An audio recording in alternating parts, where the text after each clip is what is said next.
led to nationwide euphoria. Sales figures not only reached, I don't think that would be the case anymore. I feel like if this happened today, Twitter would never forgive them. They would still just boycott it on pure principle. So I guess they just got lucky in the time period here where people like protested and actually...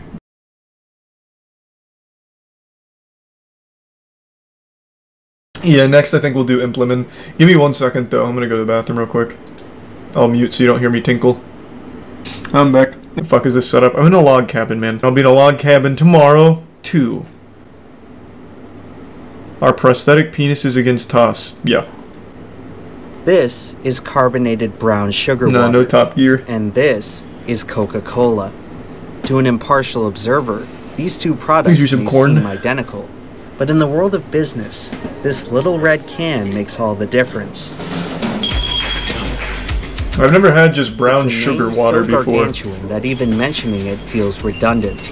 Their logo is about as recognizable as the sun, the moon, and the stars.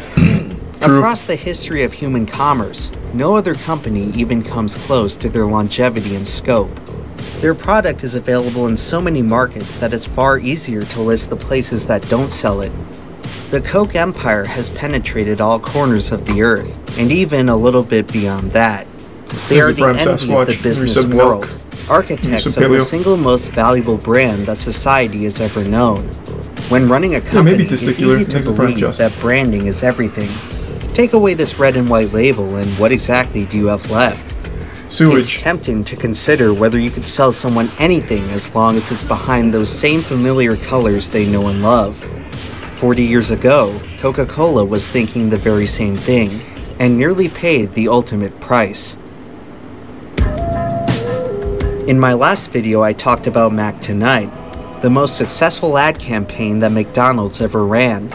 The character was the spiritual successor to Mac's Headroom, a memorable mascot for Coca-Cola which showed up on television at around the same time. Mac's Headroom was truly a bizarre character. The only thing I remember from Mac's Headroom was that famous hack where the Mac's Headroom took over the radio waves or took over a TV channel for like an hour or something. What was the story there? Someone dressed in a Mac's Headroom thing took over a local station and he was never caught. It was 30 seconds. Oh, it wasn't even an hour. Oh. He showed his ass. Man, what the fuck? I don't think he showed his ass. He did? He spanked his bare ass on TV. What? I don't remember that at all. How is that like the one thing I don't remember from that? He really spanked his own ass? Huh. What do you know? Yeah, I don't remember that. I just remember him like taking it over and he was going... That's all I remember. I didn't know he fucking spanked himself. Bitter rival Pepsi Cola has spent the past several decades slowly chipping away at Coke's dominant market share of the beverage industry. By 1985, Pepsi was on the verge of the unthinkable, overtaking Coke as the leading cola brand. The consumer market on which Coke had built their empire was rapidly changing. The health risks of soda were starting to be scrutinized, and aging customers had begun switching to low-calorie options like diet colas. This demographic shift meant that future sales of Coke's flagship product would have to rely on the younger generation, a generation who tended to prefer Pepsi. By the 80s, Pepsi had already started outselling Coke in supermarkets. So I'm pretty sure, I think the stat is what, Pepsi dominates in the north, Coke dominates in the south, right? Because I never met anyone besides my dad that liked Pepsi more. Because my dad loves Diet Pepsi. If you preferred Pepsi, you're literally not human. I get the appeal. Pepsi is a less flavorful Coke. It's like a more watered down Coke. So it's for people that don't really like the intensity of Coke, I would guess. But they taste pretty incredibly close. It's just a matter of like how strong you want it, if you ask me. Like when you drink them back to back, you can really taste the difference. We did it on a tier list like a year ago. No, they really do. Pepsi is just a lighter Coke. But I know Pepsi is much more popular up north than it is in the south. So it always surprises me to hear that Pepsi was ever even competitive, but that's because I grew up in Florida. But I do know Pepsi owns more things than Coke outside of the beverage, right? Doesn't Pepsi Cola own like the majority of snacks, like most of the snack foods are Pepsi Cola owned. You know, I'll just look it up right now. I mean, I'm on the fucking computer. I'm pretty sure Pepsi Cola owns like almost as much as Nestle does in terms of those kinds of companies. Largest PepsiCo brands based on 2009. Well, here's like a really good list of just like their big heavy hitters. Mountain Dew, Lay's. Wait, PepsiCo owns Gatorade? I thought Coke owned Gatorade. Doritos, Lipton, Cheetos, all the Quaker foods, so that's all of your bars and shit. Coke owns Powerade. Who the fuck drinks Powerade? Is Powerade still around? Does that still exist? But yeah, PepsiCo I think owns more than Coke. I still think Coke brings in more money though. Powerade ain't that bad, you cucks. But why get a just get like a fucking Gatorade or something if you're like that desperate. Why choose Powerade? That's like walking by every water brand and choosing Aquafina or Dasani. It's like, doesn't compute. Coke controlled an estimated... Oh, here we go. So I did a little research and Max Headroom didn't spank his ass. It was the TV signal hack that had a look-alike spank his ass. Oh, man, that's what we're talking about. We're talking about the hack. I didn't remember him ever spanking his ass. Obviously, like, the actual Max Headroom didn't, like, go on TV and spank his ass. It was the guy that hacked it as Max Headroom. That's what we were talking about. And yeah, it is true. We looked it up, a couple months ago. The original Coca-Cola formula actually did use cocaine. It was supposed to be, like, a medicinal drink for pain relief or some shit like that, so it used real cocaine. And it wasn't until, like, the 20s or 30s that they phased out the cocaine and replaced it. I always thought that was just a myth, but it's real. I didn't actually believe that they used cocaine. 60% market share of the beverage industry, distributing their iconic product on a global scale. Millions of customers across hundreds of countries, all enjoying the same formula that had remained virtually unchanged for nearly a century. It was Coca-Cola's golden goose, the real thing. Altering it would be like rewriting the Bible. And that's how the company thought, until Roberto Goizueta became chairman. By 1984, the company's mighty 60% market share had shrunk to just over 20%. Decades of complacency had allowed Coke's competition to get back in the race, and Goizueta was poised to put a stop to it. After becoming chairman, he boldly announced that there would be no more sacred cows in the company philosophy. In the next few years, he followed through on that claim by introducing two landmark products, Diet Coke and Cherry Coke.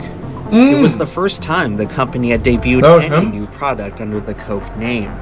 While both options proved to be quite popular, they only sought to further compete with the company's flagship product, which was still losing ground to Pepsi. Carrying the pride of one of America's most revered institutions, Coke was left with no choice. The Bits Massacre. In a time of Cold War tensions, Roberto Goizueta had to resort to the nuclear option. Oh, what a time! It's gonna be Pepsi now. The winning taste is Pepsi. It's gonna be Pepsi now. Damn, this advertisement kind of slapping. What a jam. A major factor behind Coke's declining market share was an ad campaign known as the Pepsi Challenge, a blind taste test between the two colas that appeared to show an overall preference for the sweeter flavor of Pepsi. While not exactly scientific, the campaign was undoubtedly successful at persuading many consumers to switch to the blue brand. This led Coke to conclude that the only way to stop Pepsi was to beat them at their own game. It was then when Coke's senior executives commissioned a secret assignment known as Project Kansas, where company scientists were tasked with concocting a superior Manhattan formula. Project. Soon enough, they had synthesized the ultimate flavor, one that could consistently beat both Pepsi and the original Coke in a taste test. With a potential new juggernaut on their hands, the company was now faced with a tough decision. They could release the new drink as a standalone product, and risk further diluting the already crowded Coke lineup. Or they change the formula. Could do the unthinkable and replace the cornerstone of their entire brand. Ultimately, the choice was up to Roberto Goizueta, who would look to his past for guidance. Years earlier, when he was in charge of he's a mover. distribution, He shakes things up. Successfully boosted sales by slightly tweaking the Coke formula. He had already once committed the cardinal sin, but perhaps he saw it as a virtue. For Goizueta, the choice was clear. Coca-Cola, the product that he had sold for his entire adult life, was on the way out. And so the Coca-Cola company was set to make the single ballsiest move in the entire history of their business, replacing the very thing from which they were named. As the story goes, shortly before the launch, Roberto Goizueta sought out the blessing of his predecessor, Robert Woodruff, the man who had built Coke into the behemoth that it was. No one knows for sure what Woodruff really thought about the decision, because he wouldn't live to see it happen. Oof. In March 1985, Coca-Cola's most legendary executive passed away at the age of 95. 1 month later, the company launched New Coke. The events that followed were not nearly as sweet as they had hoped. Uh-oh.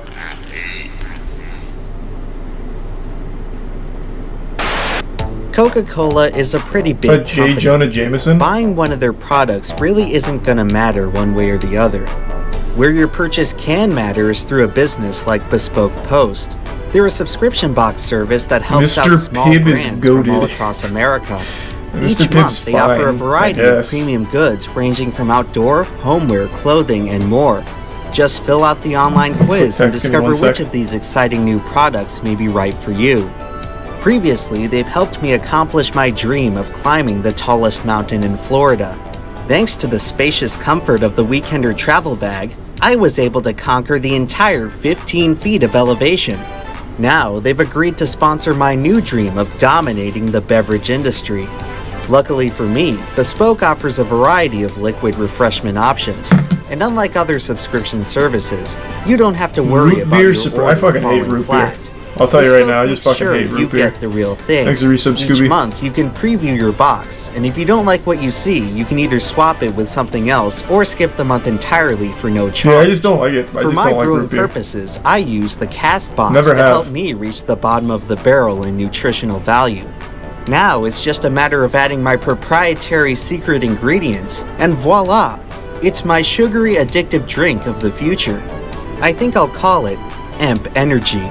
So visit bespokepost.com/emplemon and use code emplemon at checkout for 20% off your first box. And get started on creating your own secret formula. Oh, and no need to worry about Emp Energy. I'm sure that this fan-favorite flavor isn't going away anytime soon. Thanks for some CTR. Simply stated, my friends, we have a new formula for Coke. Yeah! Whee! Well, oh my god, wait, this was 1985? Wait, that wasn't that long ago, like, relatively speaking. I thought this was going to be, like, much earlier. I guess that didn't hit me till right now. 1985 is kind of, like, late into the game to change the formula. For a real change these days, Coca-Cola is altering its 99-year-old secret recipe. On April 23rd, 1985, New Coke was rolled out nationwide. Over the next 2 weeks, the remaining supply of the original formula would be phased out of supermarkets and restaurants. The change was paired with an immediate Bill Cosby campaign from company spokesman Bill Cosby. Initial sales of the product aged very promising. Well. Early data from this new formula were in line with projections. Really hides the Goizueta drugs. confidently stood by his new product, already touting his decision as a success. The celebration was a tad premature, however, as trouble was brewing beneath Coke's triumphant hubris. Soon afterward, the company would find themselves struggling to stay afloat in a tidal wave of backlash, one that spawned right in their own backyard. There's a prime Yerbic Potato in the resub, got your back, and Maddie. Across its entire operational history, we're in Texas right now. Coca-Cola has been headquartered in or near Atlanta, Georgia, the heart of the American South. It's a part of the country which prides itself on a distinct regional identity, one that often runs contrary to the rest of the U.S. For generations, many Southerners considered Coca-Cola as hallowed as barbecue in college football. I told you, Coke was always big in the South. It is their bona fide beverage of much choice, more than Pepsi. So much so that to this very day, the prevailing sentiment in the South was one of abject betrayal. For many, it represented yet another pillar of Southern tradition that had been surrendered to the Yankees. What? Announcing the product smack dab in the middle of New York City certainly didn't help this perception. How does that make any sense? With the change, Coke had effectively alienated their most die-hard supporters. Emotions among the former faithful ranged from indignant to irate. More than 40,000 letters of protest quickly piled up in Coca-Cola's office mailbox. The Coke hotline was inundated with thousands of distraught callers per day. A company-hired psychiatrist who listened in to some of the messages observed some customers acting as if they had lost a family member. Needless to say, the reaction was much more severe than what was anticipated. There's a saying in business that all publicity is good publicity, but for Coke's new formula, it was simply not the case. Is Coke nervous? Not at all. We've never had more fun in our life. This wasn't a frivolous decision. It's something that we worked on, John, over the last 4 years. In the weeks after the debut, New Coke had become easy fodder. Hey, I know that guy. Board journalists. David Letterman. I know him because that clip of him eating Jennifer Aniston's hair and being super creepy keeps floating around every week now. I've never really liked late shows, even when I was younger, but that's all I really know from him, is that he chewed on her hair and made it really weird. There was the story of Dan Locke, an avid Coke drinker from San Antonio, who was apparently so mortified by the new Coke announcement that he immediately went out and stockpiled 110 cases of the original formula. Speaking of stockpiles, a few quick-thinking opportunists would use the hysteria to their advantage. A Beverly Hills man named Dennis Overstreet bought 500 cases of the old formula for resale at his wine business. After 1 month, he had customers lining up around the block trying to scoop up the last of his supply. Overstreet. You're so fucking dumb. That's the only thing that comes to mind when you think of David Letterman. Yeah, I don't like late night hosts. Thus, I never really watched Letterman. So all I know from him is that I don't like the late night formula. The only one I've ever liked is Conan and Craig Ferguson a little bit. Other than that, they're all fucking boring. Cases for more than double what he paid for them. The newfound scarcity of the old formula led many to scour some of the most rural areas for any in the prime product. When America's domestic supply was completely exhausted, a few loyalists resorted to smuggling in the old formula from foreign countries who had not yet made the switch. Unfortunately, other forms of protest weren't so benign. One story out of Marietta, Georgia featured a woman accosting a Coke delivery man with an umbrella while shouting about how they had ruined the flavor. But by far, the delivery driver made the formula himself, actually. Was a Seattle man by the name of Gay Mullins, who would use $100,000 of his own money to found a new organization for enemies of the new formula. What? What does that mean? The old cola drinkers of America would declare war against New Coke. He made his own militia? Battle tactics included selling anti-New Coke merchandise, spamming the hotline with complaints, and organizing mass protests which dumped gallons of New Coke into the local sewer. At one point, Mullins even attempted to file a class-action lawsuit against the soda giant. God, what a worthless existence. The constant hijinks would attract a ton of media attention to the movement, helping to grow Mullins' army to as much as 100,000 strong. For as much as Coke tried to salvage the image of their new product, the American public was sticking to their own narrative. It was only a matter of time before everyone saw New Coke as the most despised beverage in the nation.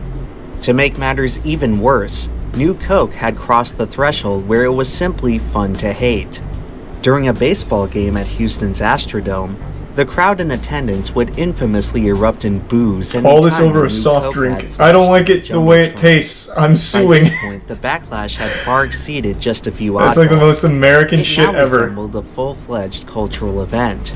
Part of the morbid curiosity that attracted people to the controversy was tied up in the novelty of seeing such a powerful company struggle. In the first month after release, Coke's management remained committed to their product and tried to weather the storm. But by the end of May, the situation was quickly becoming untenable. First they said they were the real thing, then they said they were it. Then kablooey, they changed. Kablooey, huh? Now, I'm gonna try my first Pepsi. Kablamo. The company's strategy to poach business away from Pepsi was backfiring spectacularly. Shortly after New Coke hit store shelves, Pepsi saw a 14% sales increase, the biggest in their entire history. In mid-June, when soft drink sales typically rise, New Coke sales remain flat. Internally, Coca-Cola's officials were starting to panic. Amid complaints, I don't know why, everything's going pretty well. Product, the company would quietly alter the formula yet again, this time adjusting its acidity. It was clear that Coke's leadership were losing faith in their vision. A few executives had already begun suggesting a return to the old formula. The last hope for New Coke was the product catching on in foreign markets. But after seeing the fiasco taking place in the US, Coke's international distributors wanted no part of it. New Coke was now threatening to dismantle the very structure of their business. Damn. With no other options, the company swallowed their pride. That shit must have tasted like ass. To the will of the people. But one of us looked at the other and said, "What are we doing? what are we doing here?" In the latest battle of the Cola Wars, Coke says it's bringing back its old formula. Within the next several weeks, the original taste, which many people in the country apparently missed, will be available again. I wonder, can you still get New Coke? I want to taste it. I can't imagine it tasted that different. Like, it was probably just like a marketing ploy from the start. Still find some on eBay.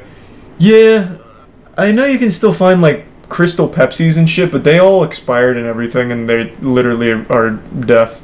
I was just wondering if there was like anyone that somehow got the New Coke formula and remade it, because that'd be the only way to be able to do it. On July 11, 1985, Coca-Cola announced the return of the original formula, ending the New Coke experiment after just 79 days. The new formula they did a reboot. To be sold as simply Coke, taking a back seat to the rightful flagship product, now called Coca-Cola Classic.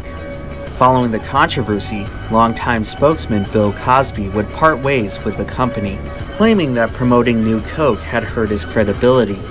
This left Coke with a vacancy in their marketing department, spotless record which would soon be filled by the aforementioned Max Headroom. Catch away, Coke! Despite the very entertaining ad campaign, New Coke's reputation could not be salvaged. By the end of the 80s, its sales had dwindled to just a few % of the market before the company decided to shelve it. In 1992, they attempted to reintroduce the new formula as Coke 2, which went about as well as you may have imagined. The Bible 2. After a few years, Coke the New product Testament would be mostly discontinued once more, only sticking around in a few select markets around the country. Roberto Goizueta, the mastermind behind it all, continued to swear by his creation. He personally drank the product until his death in 1997. The return of Coke Classic led to nationwide euphoria. Sales figures not only reached, I don't think that would be the case anymore. I feel like if this happened today, Twitter would never forgive them. They would still just boycott it on pure principle. So I guess they just got lucky in the time period here where people like protested and actually like celebrated when something changed, whereas now when something changed, it's still an issue because it changed. It's like if someone changed an opinion they had 10 years ago, it's like, oh, well now you're just pandering and I still hate you. So I guess Coke really just got really lucky here. Solidifying their place as the top soda company in the world, a position they continue to hold to this day. Somehow, the biggest failure in industry history had directly contributed to its biggest success. A story so perfect that it led many to wonder whether it was planned all along. The incident sparked a variety of other conspiracies as to the company's true intentions with the new formula. Some speculated that the change was a response to the Reagan administration's war on drugs, with Coke having to phase out the last remnants of the coca plant from which they're named. Whether or not this was the case remains dubious, but a far more likely explanation had to do with the company shifting from cane sugar to the far cheaper alternative of high fructose corn syrup. Strangely enough, Coke Classic wasn't exactly the same as Classic Coke. The returning formula had entirely switched to using corn syrup as a sweetener. Gay Mullins, who received the very first can of Coke Classic, reported feeling sick after drinking it. Many other astute consumers had their suspicions about the apparent bait and switch. But for the vast majority, it simply didn't matter. They had complained, and Coke had listened, which, at the end of the day, is all anyone really wanted. I was born far too late to experience the summer of New Coke. The stories I heard felt like something of an urban legend. a forbidden elixir which caused so much heartache that it was practically banished from public consumption. An artifact so unwanted that it became unobtainable. I've spent the past month trying to study it, and after examining just about every aspect of the stuff, I was still missing one crucial detail. For as much research I've done, the literature, the footage, and the data don't tell the full story. Cane sugar cola is 100 or 10 billion times better. To understand new yeah, I Coke, agree. the only thing left to do cane sugar is just better. How do you even drink that? Because it's delicious. What? In 2019, New Coke experienced a brief revival after being featured on the hit Netflix series Stranger Things. As part of a promotional stunt, Coca-Cola would release a limited run of the 1985 formula. Only 500,000 cans were distributed, with a few winding up for resale on eBay. So I picked up a case, and for the first time in my life, tried the flavor that whipped an entire nation into a frenzy. And to be perfectly honest, it was kind of hard to taste the difference. I fucking knew it would. It's probably because I don't drink soda often, or that I hadn't tasted a Coke in a while. But I could barely tell the two drinks apart. Funnily enough, even a guy like Gay Mullins, New Coke's most ardent critic, couldn't tell either. It tastes just like brown sugar. Tells us that most people don't. Kinda. Unlike what the marketing may tell you. I guess, I don't know. That's a weird question. Have consistently shown that the average person can't tell the difference between Coke and Pepsi. There will be at least one thing that stays the same. That is the essence of the real thing. And no matter how good New Coke tasted, it was no match for just how much that old formula meant to give some mofo in Tier 1 sushi. In consumer society, people don't have much. Decades of marketing have all but replaced sincere human interaction with a superficial facade of products. True, Coke collectors are kind of wild. Take away those products, and you erase the soul of modern man. When it was all said and done, Coca-Cola and the entire business world learned a valuable lesson.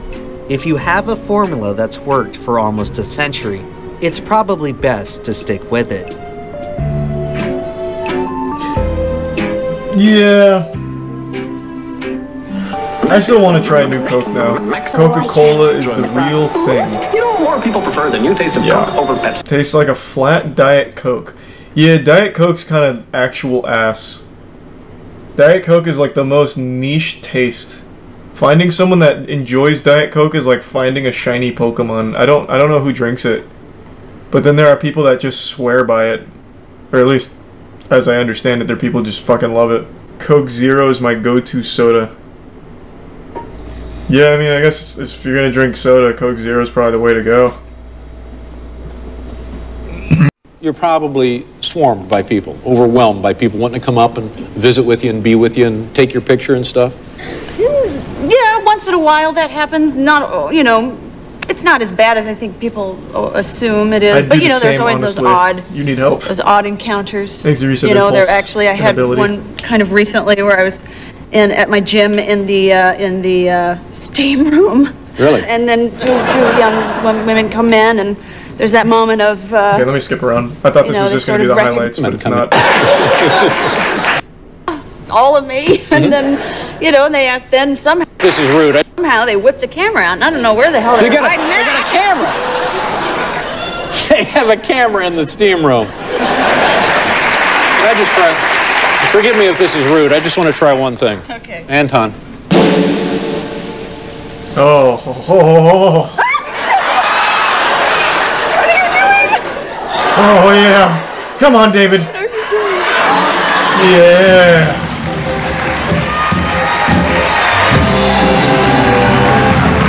Attaboy.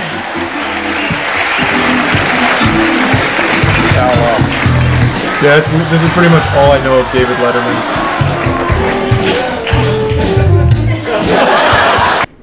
There was like a whole, I don't know where it is, but there's like a whole supercut of him being super creepy around women. At least I think it was women. It might have just been Jennifer Aniston, I couldn't tell you. But that's all I think of anytime he ever pops up on anything now. Why are people obsessed with Diet Coke? Jesus, we're really on the Coke train. Is there really like a documentary on it? God, Jesus Christ. Last fucking Coke-related video, but give me 1 second. Alright, why people are obsessed with Diet Coke? Because they're fucking psychopaths. There is a bizarre number of people online claiming to be straight up addicted to Diet Coke. What? Addicted to Diet Coke. Why? How? It's like being addicted to sitting on a cactus. What started as an occasional trip to the vending machine became a 4 to 5 can a day habit. Outside of short-lived attempts to quit, I haven't gone a single day without diet soda in more than 7 years. Holy shit. Diet soda seems so innocent. I didn't do drugs or smoke, and I hardly ever drank alcohol. Soda was my one and only vice, and didn't everyone deserve to have one of those? Vices of the work of the devil. The devil, you fool. Seems so innocent. You invited evil inside of you.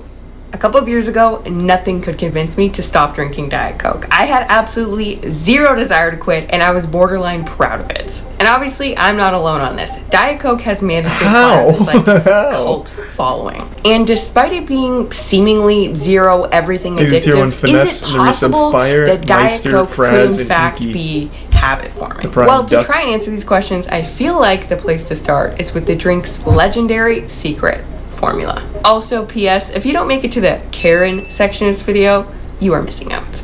Today's video is sponsored by me and my first ever behavior change guide. I've spent the last few years of my life studying behavior change and using what I've learned the secret formula in Diet Coke is urine. All of my bad habits using the method. I know the secret formula.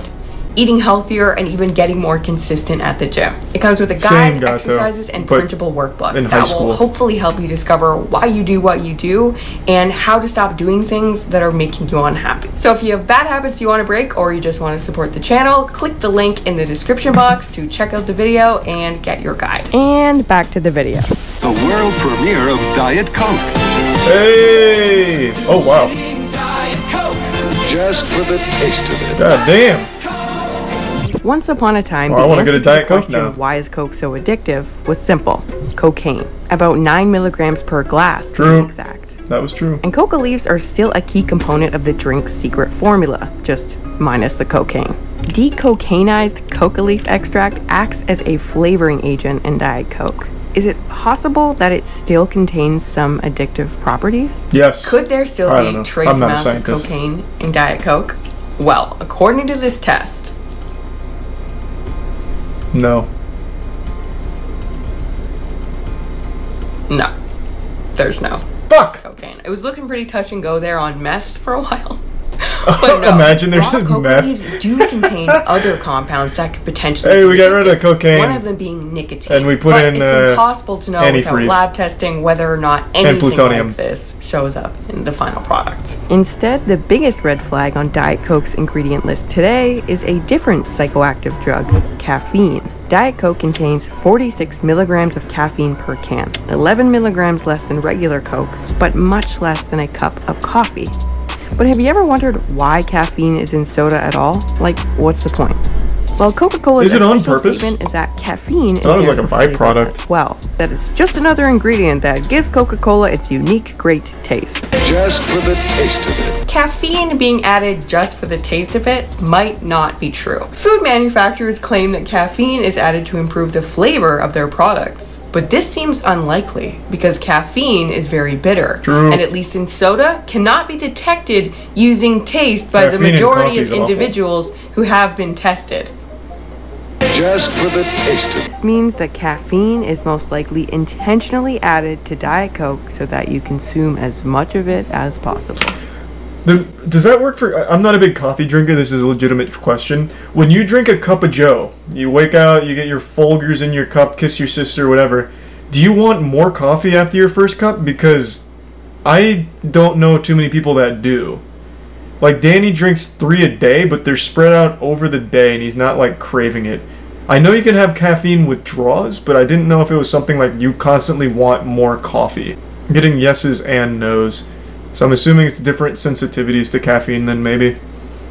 But this is literally just taking a temperature of the chat, not exactly scientific. There is science about it. I'm sure she'll get into it. I was just more curious, like, just going to chat when it's about coffee in particular, since that's most people's main source of caffeine. Reward value is our first component of habit formation. It's really the first thing you need to make anything addictive. Anything our brain finds pleasurable or stimulating. Yeah, but I don't actually get like super wired from caffeine, nor do I constantly crave more of it. It gives me a little bit of extra energy and it just tastes good. As my fellow Diet Coke addicts will know, it's something of an experience.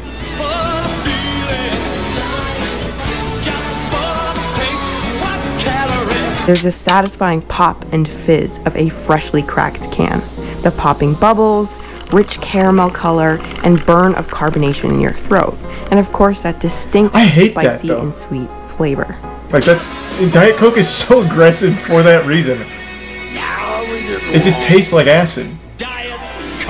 When you take that first sip of Diet Coke, you're not just tasting it, but engaging your eyes, ears, tongue, and even the pain receptors in your mouth. And this experience and all of these little pleasures on their own can contribute to the reward value of the product if you enjoy them. So could it still be as addictive as sugar? I imagine it would. Thankfully, for most people, the answer is no. Brain scans show that when offered sugar and alternative sweeteners, most people's brains find sugar much more rewarding. Their brains do still that really looks about right for Splenda in particular. To a lesser degree.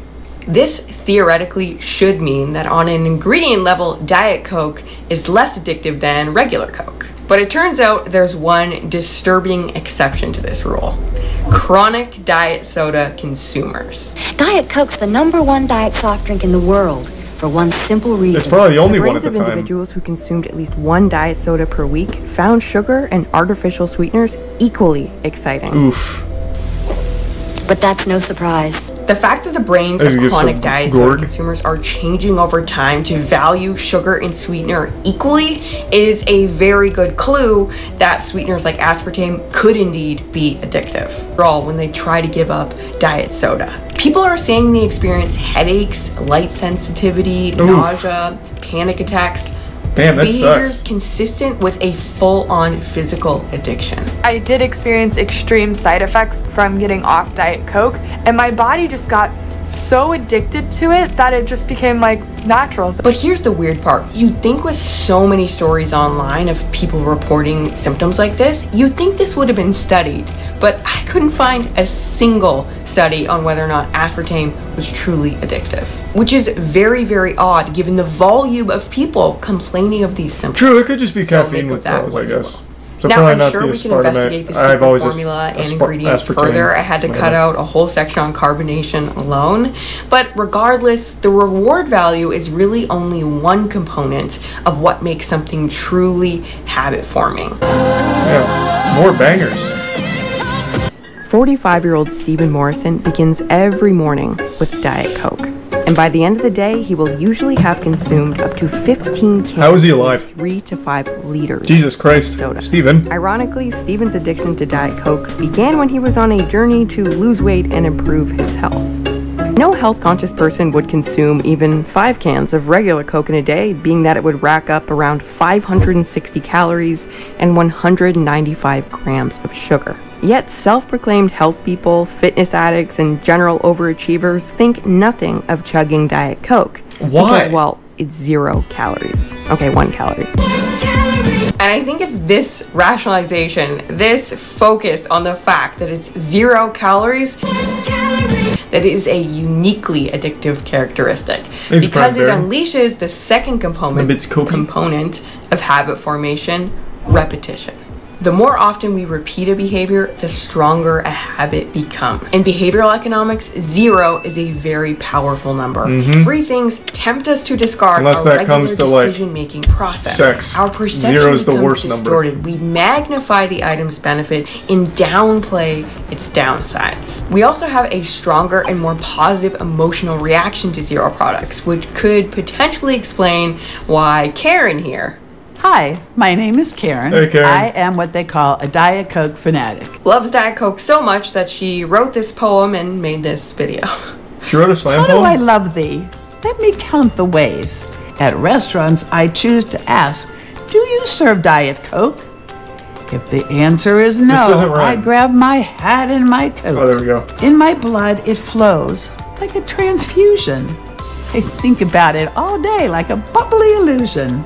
God, this is like the Freaky Fred episode of Courage the Cowardly Dog. It surely seems. If I deny myself that drink, I have really bad dreams. How many things in life are really 0 calories? Not that many. Suddenly, Diet Coke is replacing the snack you think you shouldn't eat, the cigarettes you're trying to quit, the second coffee of the day you don't think that you should have, all because it's 0 calories.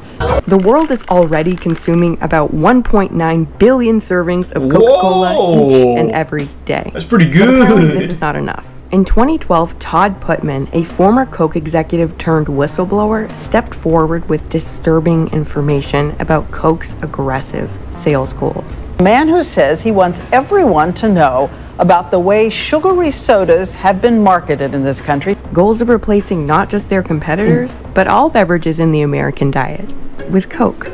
You market in a much more aggressive way. You think about tap water. If I could replace every shirt with Moist Global shirts, I'd do it. Diet Coke is like water coming from my sink. Only it's better, more delicious than that plain old common drink. Which brings us to our final component of habit formation, context. Context simply refers to everything in your environment minus yourself. In the case of Diet Coke consumption, it refers to the specific situations you might consume Diet Coke in. Situations like at lunch with your Uber Eats or ritual order, at the movies with popcorn, as an afternoon snack or coffee alternative, a late night study aid, during dollar drink days, or when you're just too lazy to pour a glass of water.